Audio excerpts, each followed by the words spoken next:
5वां अध्याय। बिंदुक का पिशाच योनि से उद्धार। सूत जी बोले, शौनक, एक दिन चंचुला आनंद में मग्न उमा देवी के पास गई और दोनों हाथ जोड़कर उनकी स्तुति करने लगी। चंचुला बोली, हे गिरिराज नंदिनी, स्कंद माता, उमा, आप सभी मनुष्यों एवं देवताओं द्वारा पूज्य तथा समस्त सुखों को देने वाली हैं। आप शंभु प्रिया हैं। आप ही सगुना और निर्गुणा हैं। हे सच्चिदानंद स्वरूपिणी, आप ही प्रकृति की पोषक हैं। हे माता, आप ही संसार की सृष्टि, पालन और संहार करने वाली हैं। आप ही ब्रह्मा, विष्णु और महेश को उत्तम प्रतिष्ठा देने वाली परम शक्ति हैं। सूत जी कहते हैं, शौनक, सद्गति प्राप्त चंचुला इस प्रकार देवी की स्तुति कर शांत हो गई।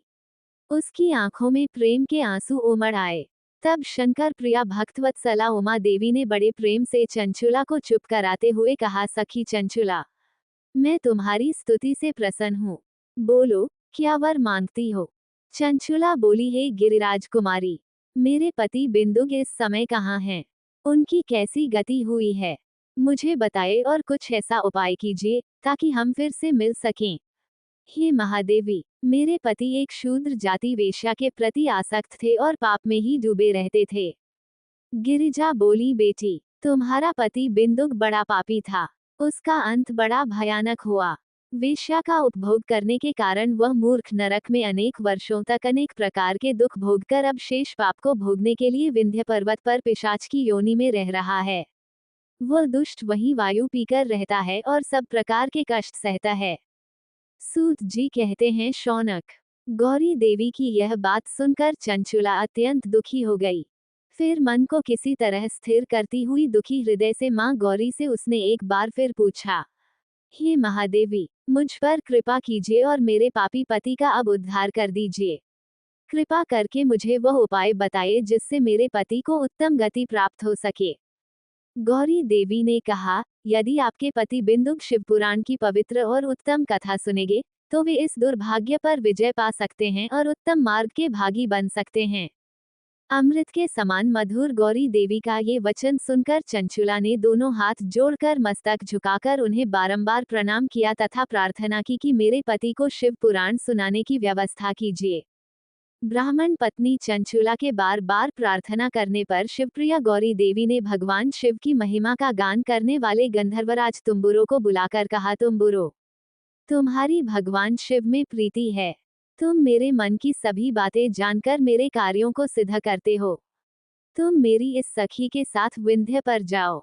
वहां एक महाघोर और भयंकर पिशाच रहता है। पूर्व जन्म में वह पिशाच बिंदुक नामक ब्राह्मण मेरी इस सखी चंचुला का पति था। वह वेश्यागामी हो गया। उसने स्नान संध्या आदि नित्य कर्म छोड़ दिए। क्रोध के कारण उसकी बुद्धि भ्रष्ट हो गई। दुर्जनों से उसकी मित्रता तथा सज्जनों से द्वेष बढ़ गया था।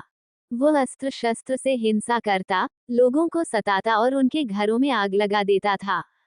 चांडालों से दोस्ती करता, वह रोज वेश्या के पास जाता था। पत्नी को त्याग कर दुष्ट लोगों से दोस्ती कर उन्हीं के संपर्क में रहता था। वह मृत्यु तक दुराचार में फंसा रहा। मृत्यु के बाद उसे पापियों के भोग स्थान यमपुर ले जाया गया।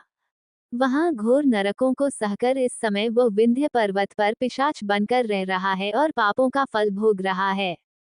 तुम उसके सामने परम पुण्यमयी पापों का नाश करने वाली शिव पुराण की दिव्य कथा का प्रवचन करो।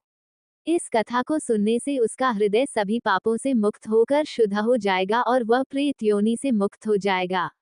दुर्गति से मुक्त होने पर उस बिंदुक नामक पिशाच को विमान पर बिठाकर तुम भगवान शिव के पास ले आना। सूत जी कहते हैं, शौनक, मां उमा का आदेश पाकर गंधर्वराज तुम्बुरो प्रसन्नतापूर्वक अपने भाग्य की सराहना करते हुए चंचुला को साथ लेकर विमान से पिशाच के निवास स्थान विंध्य पर्वत गया। वहां पहुंचकर उसने उस विकराल आकृति वाले पिशाच को देखा।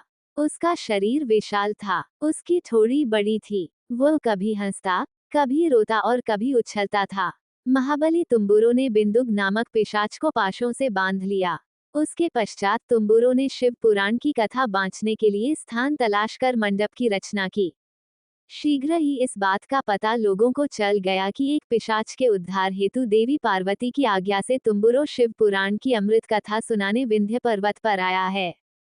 उस कथा को सुनने के लोभ से बहुत से देवर्षि वहां पहुंच गए। सभी को आदरपूर्वक स्थान दिया गया। पिशाच बिंदुक को पाशों में बांधकर आसन पर बिठाया गया और तब तुम्बुरों ने परम उत्तम शिव पुराण की अमृत कथा का गान शुरू किया। उसने पहली विद्येश्वर संहिता से लेकर 7वीं वायु संहिता तक शिव पुराण की कथा का स्पष्ट वर्णन किया। सातों संहिताओं सहित शिव पुराण को सुनकर सभी श्रोता कृतार्थ हो गए। परम पुण्यमय शिव पुराण को सुनकर पिशाच सभी पापों से मुक्त हो गया और उसने पिशाच शरीर का त्याग कर दिया। शीघ्र ही उसका रूप दिव्य हो गया। उसका शरीर गौर वर्ण का हो गया। शरीर पर श्वेत वस्त्र एवं पुरुषों के आभूषण आ गए।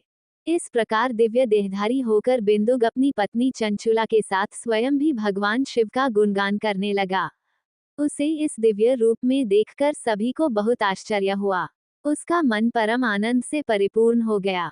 सभी भगवान महेश्वर के अद्भुत चरित्र को सुनकर कृतार्थ हो उनका यशोगान करते हुए अपने अपने धाम को चले गए। बिंदुक अपनी पत्नी चंचुला के साथ विमान में बैठकर शिवपुरी की ओर चल दिया। महेश्वर के गुणों का गान करता हुआ बिंदुक अपनी पत्नी चंचुला व तुम्बुरों के साथ शीघ्र ही शिवधाम पहुंच गया। भगवान शिव व देवी पार्वती ने उसे अपना पार्षद बना लिया। दोनों पति पत्नी सुखपूर्वक भगवान महेश्वर एवं देवी गौरी के श्रीचरणों में अविचल निवास पाकर धन्य हो गए।